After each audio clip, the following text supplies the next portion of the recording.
Êxodo, capítulo 5, verso 22 ao verso de número 5 do capítulo 6.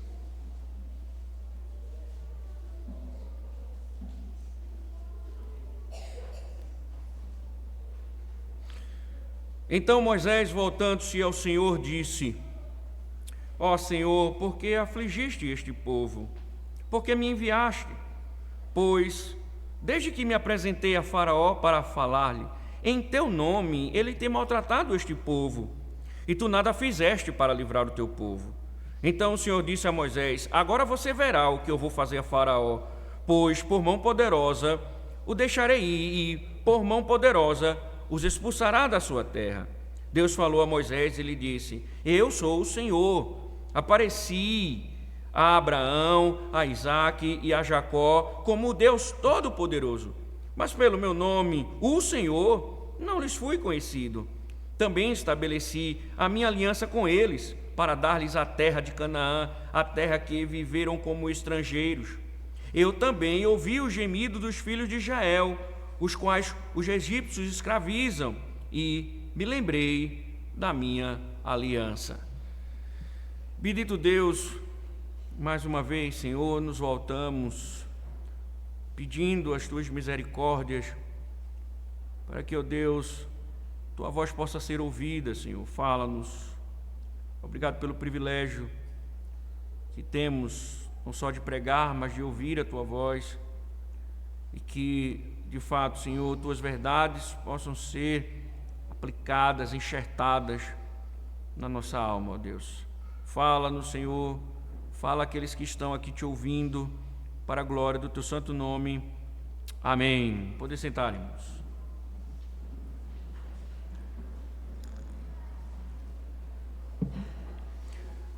Meus irmãos, uma vez chamados pelo Evangelho, o que Deus espera de nós? Obediência, nós não temos dúvida disso. E obediência é abrir mão. Quando nós olhamos para as Escrituras, obediência é abrir mão de nossas próprias vidas para vivermos debaixo do senhorio divino. Esse é o elemento da obediência. Nós vamos abrir mão de nós mesmos, dos nossos desejos. Nós vamos viver segundo a vontade de Deus. Não obstante, meus irmãos, em nenhum lugar das Escrituras, obediência não é o mesmo que calmaria. Quando obedecemos ao Senhor, nós devemos estar preparados para lidar com todas as adversidades possíveis. Podemos lidar com inúmeros desafios por fazer exatamente o que Deus ordena. Por exemplo, irmãos, nós precisamos entender, por exemplo, alguém que se recusa a trabalhar aos domingos, ele pode ter que lidar com desemprego. Uma mãe que se dedicou durante anos para criar os filhos nos caminhos do Senhor, pode ter que lidar com o afastamento de algum deles no decorrer da vida. Um pastor fiel que instrui a igreja na palavra, ele pode ter que lidar com a perda de membros. Enfim, irmãos, são inúmeros exemplos que nos mostram que um cristão, ele, quando faz o que Deus ordena, ele pode ver as coisas piorarem e ter que lidar com circunstâncias complexas e difíceis. No caso de Moisés aqui, Moisés ele fez a coisa certa, ele obedeceu ao Senhor, ele obedeceu ao chamado divino. Porém, irmãos, é frustrante quando nós olhamos para a narrativa, a princípio, humanamente falando, parece ser frustrante, porque Moisés ele se depara com um povo sobrecarregado com mais trabalho. A libertação tão prometida, soberanamente declarada pelo Senhor, tornou-se um pesadelo. A libertação, na verdade, ela tornou-se mais opressão, e a adoração inicial do povo, a adoração, ela deu lugar à murmuração. Aquele povo que se curvou diante do Senhor, Moisés viu agora murmurar contra Deus e contra ele. Automaticamente, irmãos, aquele Moisés tão convicto, que passou a obedecer ao Senhor, teve a sua autoridade questionada, e o clima no Egito é que as coisas que já não eram boas pioraram desde a chegada de Moisés. Então Moisés não é mais aquele profeta que estava a comunicar a vontade de Deus, mas agora se tornou um inimigo do próprio povo, porque com essa conversa de libertação as coisas não caminharam bem. Mas essa não é somente, irmãos, uma história sobre o que acontece quando agimos conforme o caminho de Deus e as coisas pioram. Essa não é uma história para contar somente sobre isso, porque é também uma bela oportunidade de sabermos o que fazer quando as coisas pioram. O que nós devemos fazer quando estamos fazendo a vontade de Deus e as coisas ficam complexas. Então, como reagir quando enfrentamos dificuldades por sermos obedientes ao Senhor? O que devemos fazer? Qual é a nossa atitude quando nós estamos sendo fiéis ao Senhor e, de fato, o mundo ao nosso redor, ele desaba? O que devemos fazer? É isso o que o texto vai nos ajudar a entender e a responder. O que devemos fazer quando as coisas ficarem complexas por sermos obedientes ao Senhor? É o que lidaremos hoje com o texto. Então, irmãos, como nós vimos anteriormente, Faraó ele tem recusado dar liberdade aos israelitas, e em tom de zombaria, mostrando seu poder e sua glória, humanamente falando, ele vai e dobra a carga de trabalho do povo. Então, o que nós vimos? Os capatazes estão açoitados, sangrando, não tinham como cumprir, né, a cota, eles não tinham como dar a Faraó a exigência de Faraó, eles apelam a Faraó, as alegações foram rejeitadas, eles se voltam contra Moisés, questionando a autoridade. Então, essa é a situação, esse é o contexto que nós vimos. Um povo que perdeu as esperanças, um povo que vê a situação difícil, apela para Faraó, volta o povo, os capatazes vão em direção a Faraó, pedindo misericórdia de Faraó, uma vez que eles não conseguiriam atender às demandas. Então, isso acabaria acarretando mais chicotadas. Então, o povo sofreria bastante, porque não tinha capacidade de cumprir. Faraó, ele não atende, exige que eles voltem ao trabalho. Eles então se voltam contra Moisés e dizem a Moisés que com Moisés as coisas só pioraram. E é interessante, irmãos, porque a cena ela sai desse momento em que o povo se volta contra o profeta de Deus e volta a atenção para Moisés. E o que Moisés fez diante do que aconteceu? Ao contrário, irmãos, dos capatazes, Moisés ele vai e ergue suas orações ao Senhor. Nós vimos isso no verso 22 e 23. Veja, então Moisés, voltando-se ao Senhor, disse: ó Senhor, por que afligiste este povo? Porque me enviaste? Pois desde que me apresentei a Faraó, veja o argumento de Moisés, desde que me apresentei a Faraó para falar-lhe em teu nome, ele tem maltratado este povo, e tu nada fizeste para livrar o teu servo. Irmãos, é interessante porque a narrativa ela está mostrando uma certa decepção de Moisés a princípio, e parece que com razão, porque o argumento de Moisés é que, ao contrário do que ele propõe ao povo, agora aquilo que seria perfeito, seria a libertação, agora tornou-se um caos, né?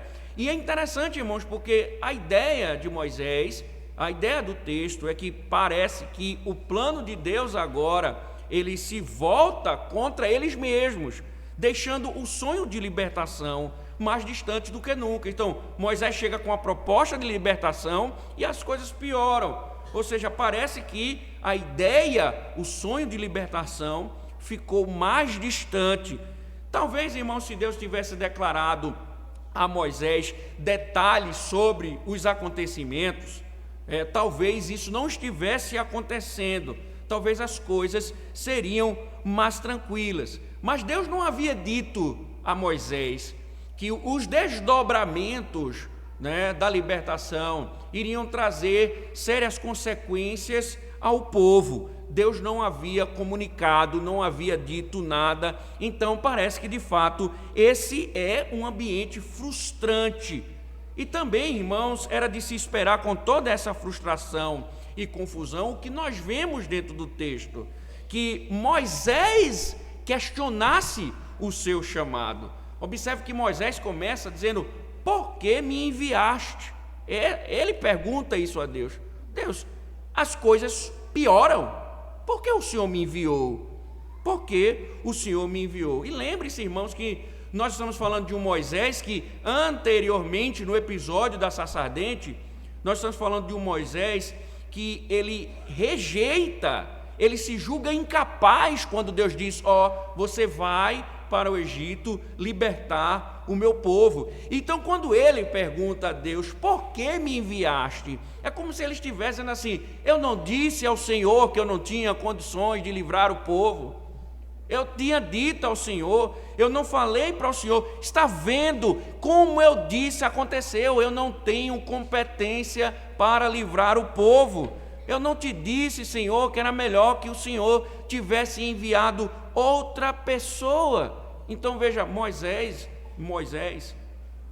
ele está agora dizendo a Deus como se estivesse dando uma prova de que ele de fato era incapaz de livrar o povo, que ele não conseguiria livrar o povo. Ele está dizendo: não disse ao Senhor que eu não tenho condições de livrar, porque o Senhor me enviou. Se não está dando certo, está tudo dando errado. E aqui, irmãos, essa oração, ela tem resquícios de pecados e também de questões positivas. E nesse sentido, nesse que nós acabamos de ver, aqui a oração de Moisés foi pecaminosa, porque sua oração, ela estava se queixando dos caminhos e os meios de Deus. Quando ele lembra o seu chamado, ele estava desconfiando das promessas divinas. E outra coisa, ele estava demonstrando impaciência. Ele queria que as coisas tivessem acontecido do jeito que ele imaginava que as coisas deveriam acontecer. E aqui, irmãos, tem um autor que chega a dizer que Moisés nessa oração, ele chega a flertar com o pecado da rebelião. Sabe por quê? Porque a estrutura do texto, ela também demonstra que parece que Moisés está com a síndrome de Adão, está acusando Deus de ser um encrenqueiro. Porque veja, no verso de número 22, a parte A, ele está dizendo: porque o Senhor afligiu este povo. Veja, ele está acusando Deus, em certo sentido, de ser o responsável pela aflição do povo. E se você observar a quantidade de vezes que ele usa o verbo na segunda pessoa, porque ele diz assim: por que afligiste? Por que me enviaste? Tu não libertaste teu povo. Veja, tu. Ou seja, Moisés está acusando Deus do mesmo jeito que Adão disse assim: foi a mulher que tu me deste. Moisés está dizendo: a culpa é tua, não é minha. O Senhor me chamou quando eu disse que não era capaz. O Senhor tem afligido o povo. Foi o Senhor quem me enviou. Foi tu que não libertaste o povo. Então você vê Moisés trilhando o caminho da rebelião, dizendo: Deus, o Senhor é o responsável por isso. O Senhor é responsável pela intensificação da opressão. O Senhor é responsável porque o Senhor prometeu libertar e o Senhor não libertou. O Senhor é o responsável. Irmãos, é interessante, porque Moisés fez o que costumeiramente fazemos quando as dificuldades surgem. Ele culpou a Deus, porque essa síndrome de Adão é a síndrome de todo ser humano.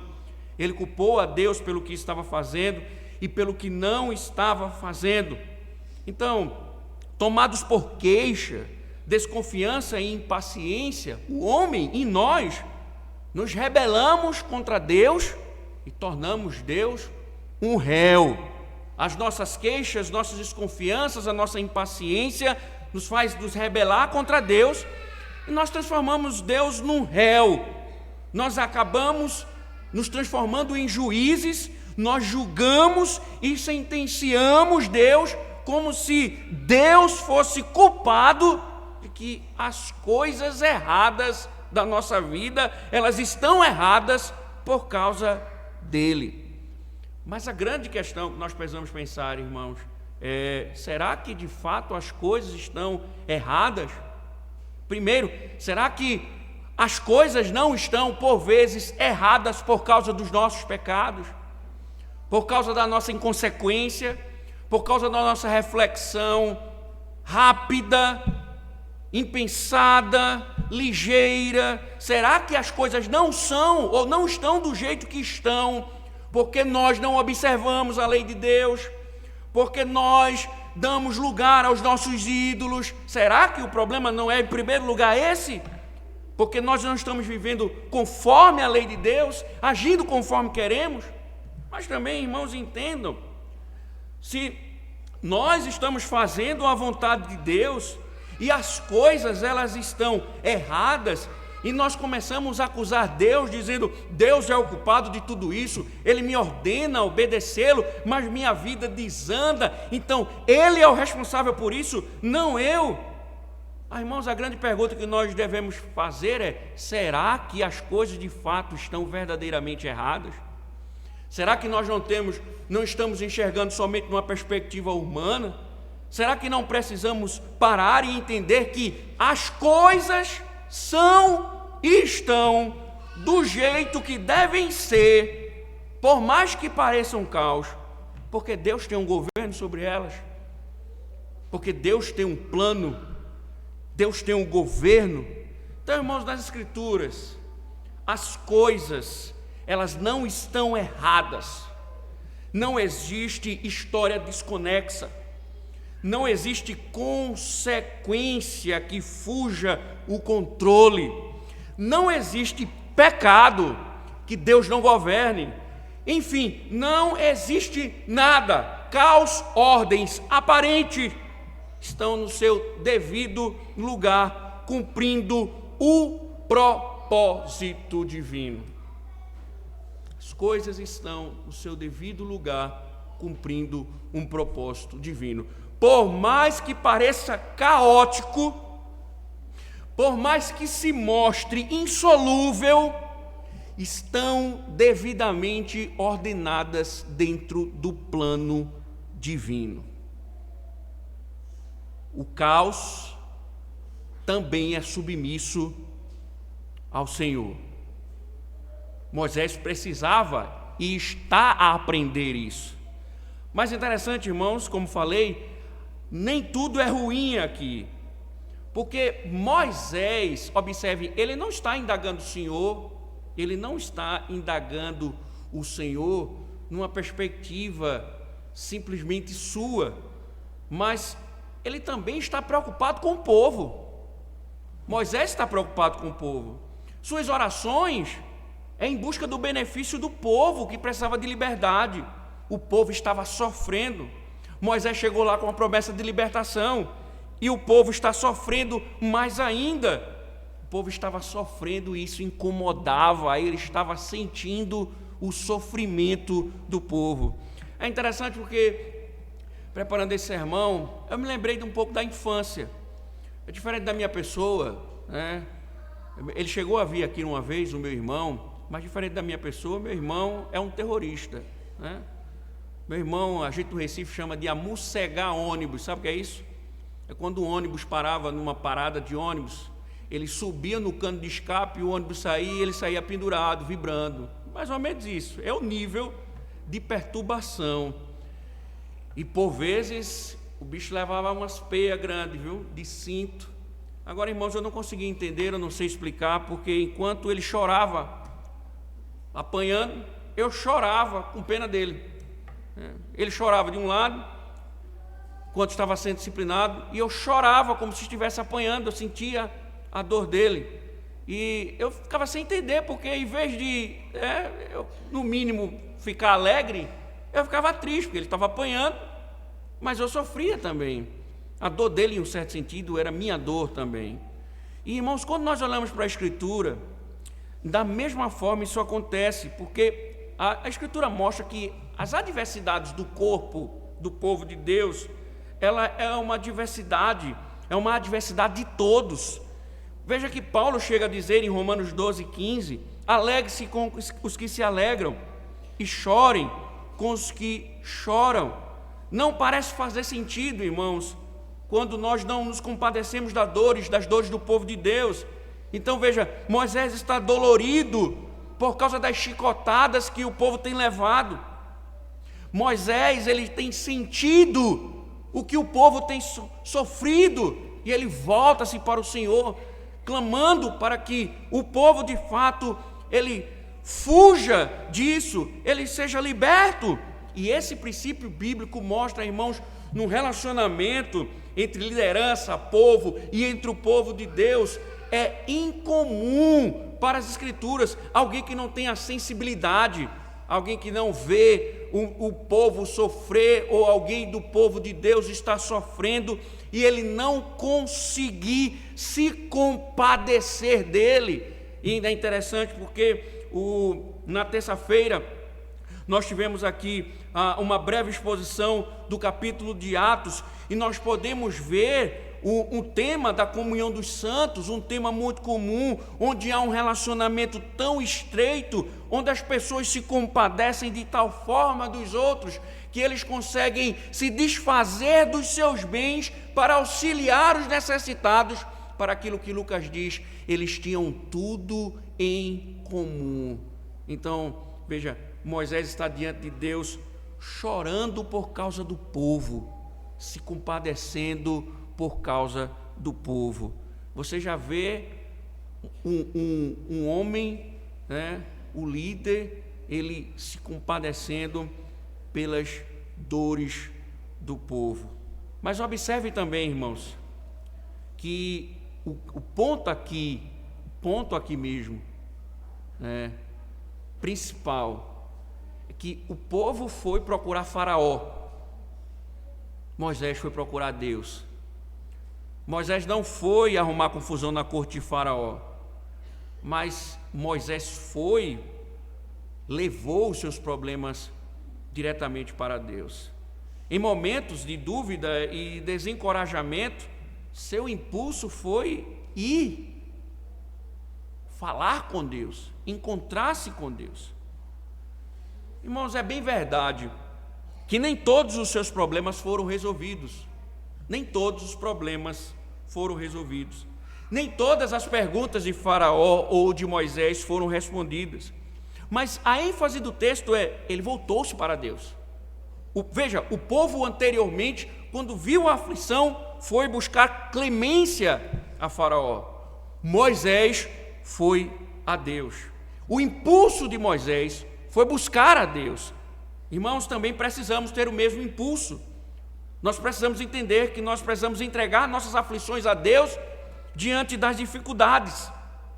Isso é importante, irmãos, porque talvez você já tenha falado com todos sobre sua aflição, sobre suas angústias, sobre suas decepções, mas quem sabe, irmãos, nós não precisamos buscar o Senhor. Nós precisamos nos voltar ao Senhor. Talvez nós estamos buscando todas as orientações, todos os conselhos, mas ainda não buscamos o Senhor. Não nos voltamos para o Senhor. E aí, irmãos, talvez isso esteja acontecendo e eu preciso perguntar, como vai a sua vida de oração? Como vai a sua oração? Por que você não vem nas terças-feiras na oração comunitária? Os puritanos diziam que a reunião de oração na semana entre o povo de Deus é um oásis para o povo do Senhor. Por quê?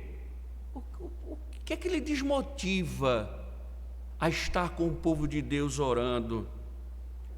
Acreditem, irmãos, que nós temos que lidar com a realidade e talvez acreditar que muitos aqui já abandonaram a oração faz tempo. Muitos já abandonaram a oração. alguns não sabem mais o que é oração.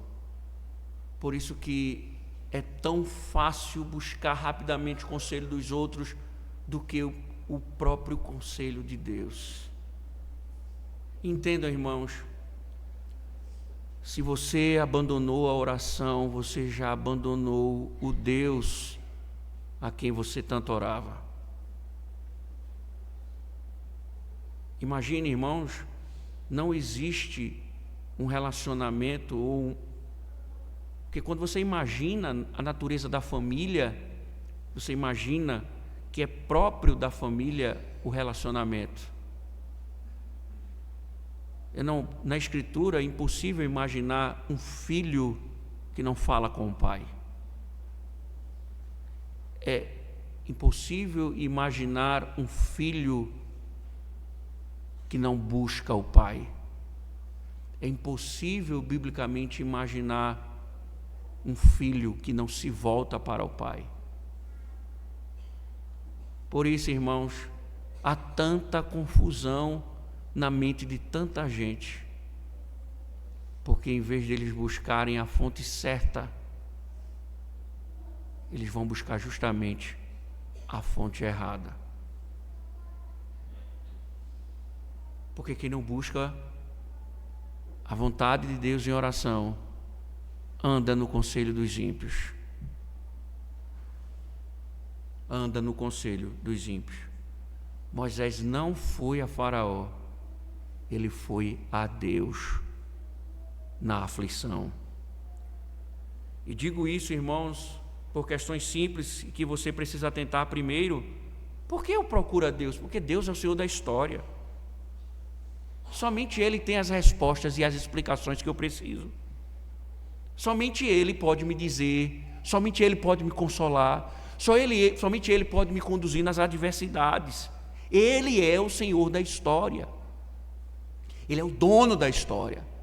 Ele é o grande protagonista. Veja, entenda, a história desse mundo não é para falar sobre você, não é para falar sobre sua beleza, sua capacidade de ser uma boa mãe, sua capacidade de ser um bom pai, de ser uma boa professora, um bom professor, um bom administrador, um bom aluno, seja lá o que for. Essa história não é para falar sobre você, é sobre Deus. A história é dele. Você é simplesmente uma peça nesse enredo redentivo. A história não é sua.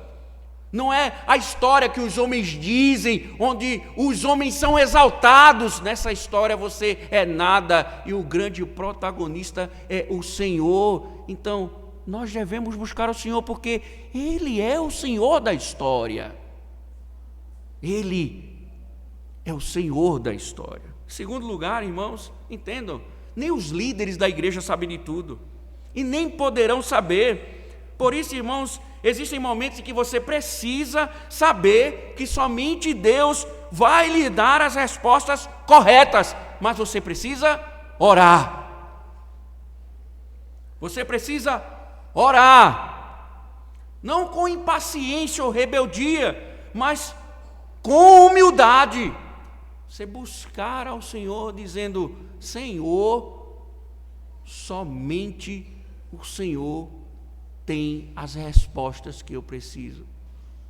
Veja, não havia mais nada a fazer. Moisés foi justamente no lugar certo. Deus, por que tudo isso está acontecendo? Ele poderia ter ido a Faraó e ter dito: Faraó, liberte o povo de Deus, liberte o povo. Poderia ter ali feito alguma rebelião armada, juntado o povo, ter dado um golpe de Estado. Lembrem-se, o povo de Israel era maior do que os egípcios, por isso que eles se tornaram escravos, porque o faraó estava com medo de um golpe de Estado, e Moisés poderia ter dito: vamos dar um golpe no Estado, vamos juntar as nossas forças, os melhores homens, e avançar contra esse governo tirano. Moisés foi orar.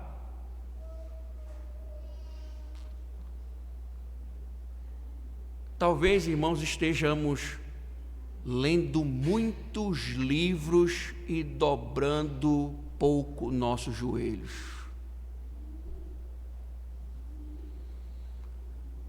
talvez nossa mente já esteja bastante intelectual, enquanto nossos joelhos andam lisos.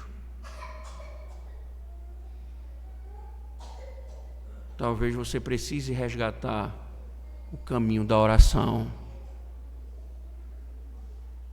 Talvez você precise resgatar o caminho da oração. Mas veja, irmãos, que Deus responde a Moisés.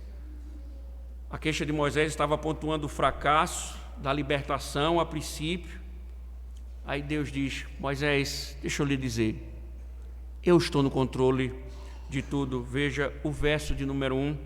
Então o Senhor disse a Moisés: agora você verá o que eu vou fazer. Eu acho linda a narrativa de Êxodo, essas expressões fortíssimas do Senhor.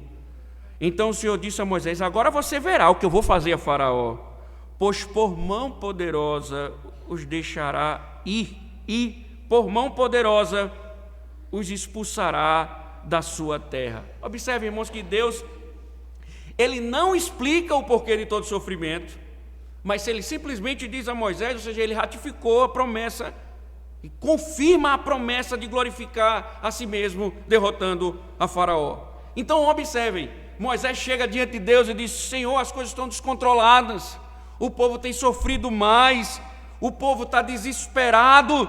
Deus diz: calma, Moisés, está tudo planejado, está tudo ocorrendo conforme os meus decretos, está tudo ocorrendo conforme a minha vontade. Certo autor, ele chega a dizer que o que parecia a Moisés e aos israelitas como uma deterioração séria de uma situação que já era ruim, era na verdade uma preparação cuidadosa para o que estava por vir. Ou seja, Deus estava preparando todo o cenário para mostrar o seu poder e a sua glória. Ele estava colocando o Faraó no trono mais elevado diante dos homens para destruir cada base do seu trono. Deus estava dizendo a Moisés: Moisés, não te preocupa, porque eu estou governando, eu sou soberano. Diante dessa verdade, irmãos, devemos estar certos, entendendo ou não. Veja, nosso grande problema é que nós queremos pensar como Deus, nós queremos conhecer a mente de Deus. Deus não nos autorizou a isso. Lembre-se, Deus não lhe julgará porque você não sabe de todas as coisas, mas Ele lhe julgará por querer saber todas as coisas. Ele não lhe julgará porque você não sabe de todas as coisas, mas lhe julgará por querer saber todas as coisas. Porque a primeira pergunta que devemos fazer é: por que você quer saber de todas as coisas? Porque você quer ser Deus. Porque você quer ser Senhor de sua vida. Porque você quer ter o controle. E Deus mostra a você que você não sabe de tudo, para lhe dizer que você deve confiar nele. E talvez, irmãos, quem sabe, Ele não está querendo lhe ensinar que somente Ele é capaz de lhe salvar. Ou quem sabe, Ele não esteja querendo mostrar a você que você precisa confiar mais nele e menos em você. Então, quando Moisés e o povo não conseguiu mudar a opinião de Faraó, Deus diz: eu vou mudar, eu vou libertar o povo. Nós precisamos, por vezes, pensar nisso. Deus, Ele tem um propósito glorioso. E foi justamente quando Moisés perdeu a esperança de conseguir a libertação por conta própria, que Deus chega e renova a sua promessa. Quando as dificuldades aparecem, meus irmãos, nós precisamos confiar no Senhor, exclusivamente no Senhor, para a nossa salvação. também, irmãos, um texto importantíssimo para nos ensinar a paciência. Porque Moisés pensou que o resultado seria imediato, era feito caldo de cana, liberte o povo e tal, está liberto, vamos embora, caminhar pelo deserto e está tudo muito tranquilo. E por vezes, irmãos, Deus, para cumprir os seus planos, leva o tempo dele. João Calvino, comentando esse texto, ele diz que Deus quis acostumar seus servos em todas as eras à paciência, para não enfraquecerem em sua mente, caso ele não responda imediatamente às suas orações e os alivie a cada momento das suas aflições. Veja, Deus não é obrigado a responder suas orações no tempo que você quer. Deus não é obrigado a fazer as coisas no tempo que você deseja. Deus não é o seu servo, Ele é Senhor. E nós precisamos exercitar a paciência, precisamos nos colocar diante de Deus com paciência. Então, se os cristãos fossem desistir todas as vezes que se deparassem com uma dificuldade, sem esperar o tempo de Deus, Deus jamais seria glorificado e a obra de Deus jamais seria feita. Portanto, meus irmãos, quando surgirem dificuldades, lembrem-se que Deus primeiro continua no controle. Não há um centímetro nesta vida, uma esquina neste mundo, um quadrado deste universo que Deus não tenha o devido controle. Deus tem controle de sua família, Deus tem controle dos seus filhos, Deus tem controle do seu marido, Deus tem controle do seu emprego, dos seus negócios, da sua enfermidade, das suas dores, das suas angústias. Deus tem o governo de tudo. A questão é: confie na sabedoria dele e no tempo dele. No tempo dele. Mas outra coisa nos chama a atenção nessa resposta, irmãos, caminhando para o final, porque Deus mostra mais uma vez um lembrete de sua aliança. Veja o verso 2 a 5, que ele diz: Deus falou a Moisés e lhe disse: eu sou o Senhor.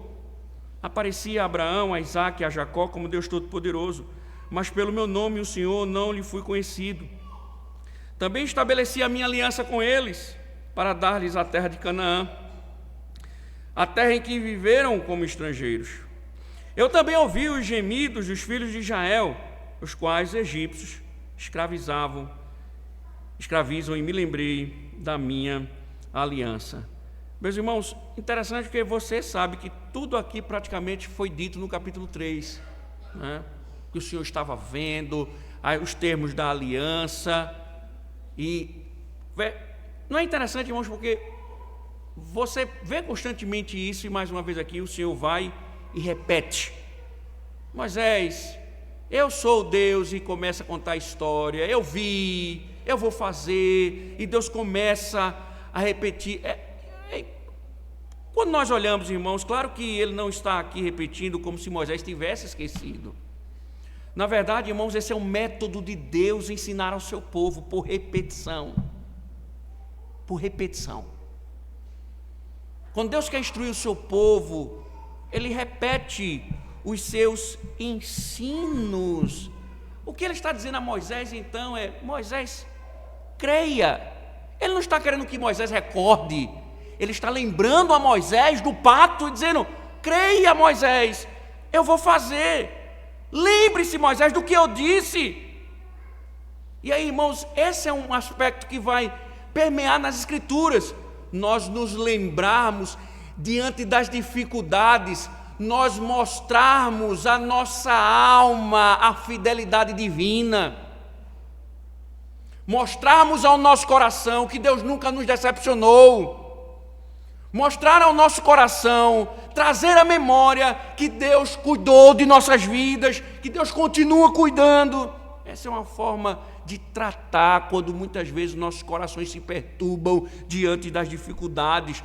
Moisés está sendo lembrado para confiar no Senhor. Precisamos, irmãos, exercitar isso. E Deus está fazendo com que Moisés exercite. Eu sou o Deus da história, Moisés.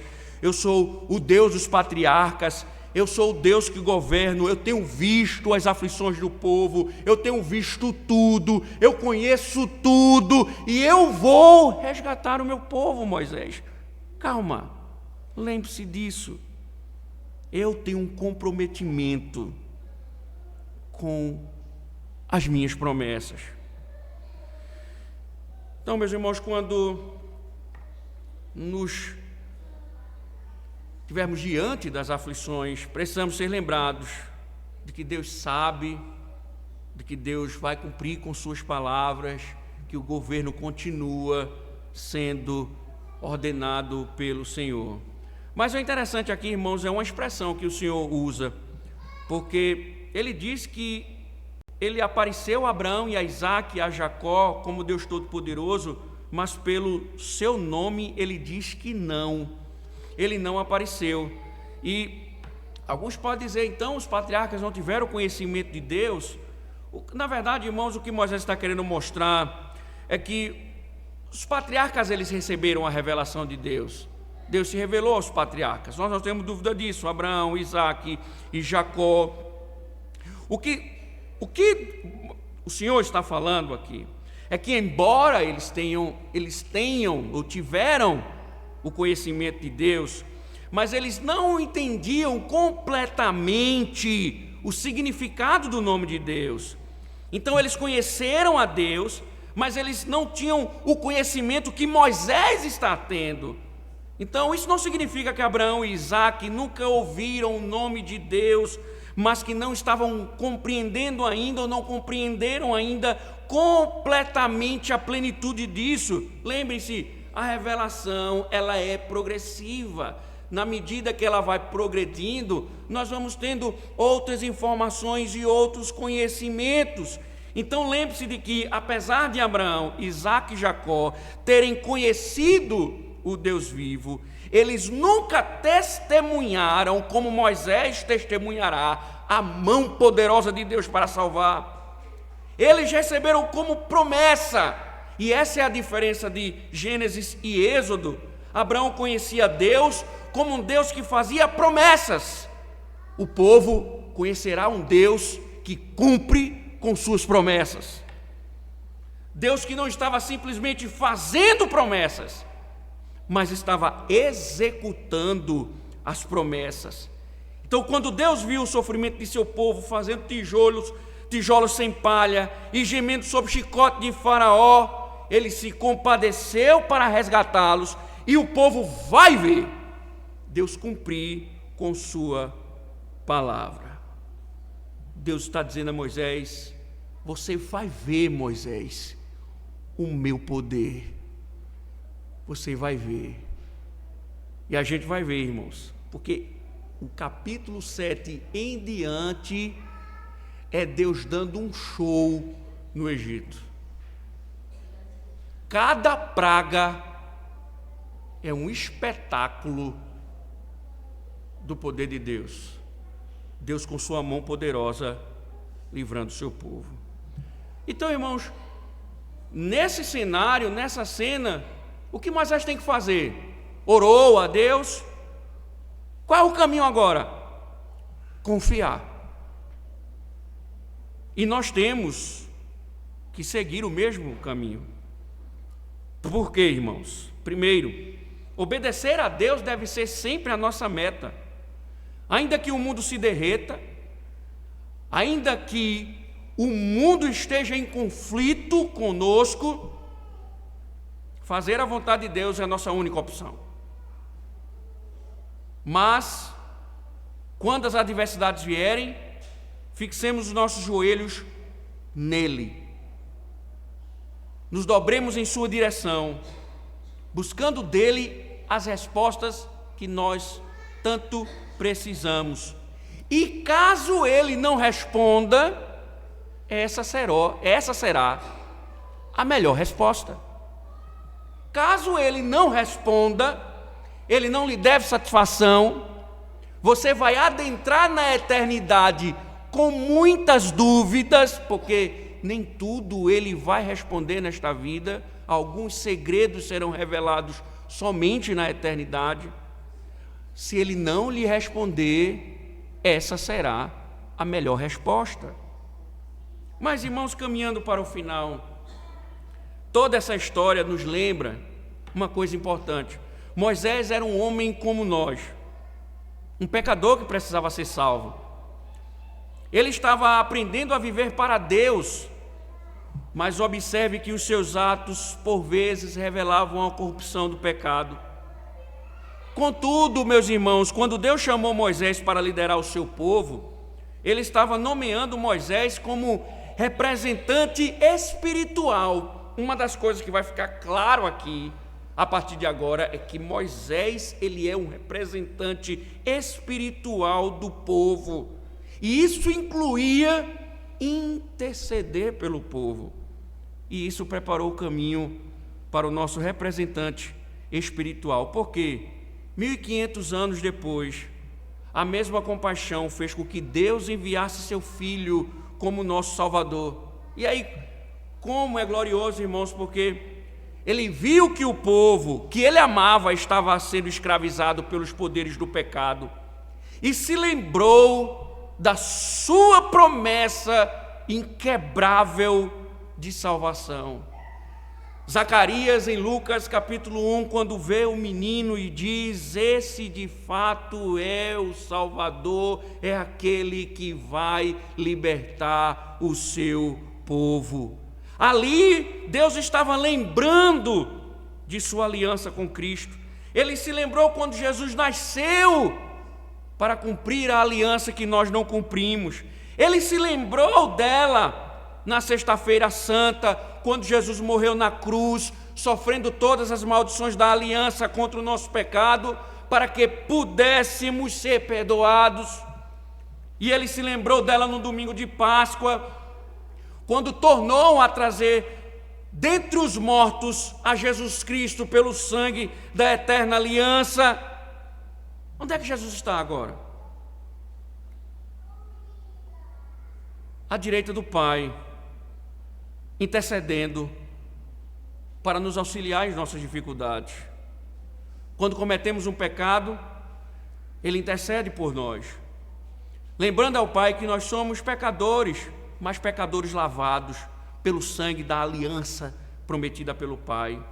Quando as coisas passam de mal a pior, quando o nosso sofrimento nos desencorajam, Jesus nos envia o consolo e a paz do seu Espírito e nos lembra as promessas de sua aliança, porque Deus nunca retrocede em sua promessa.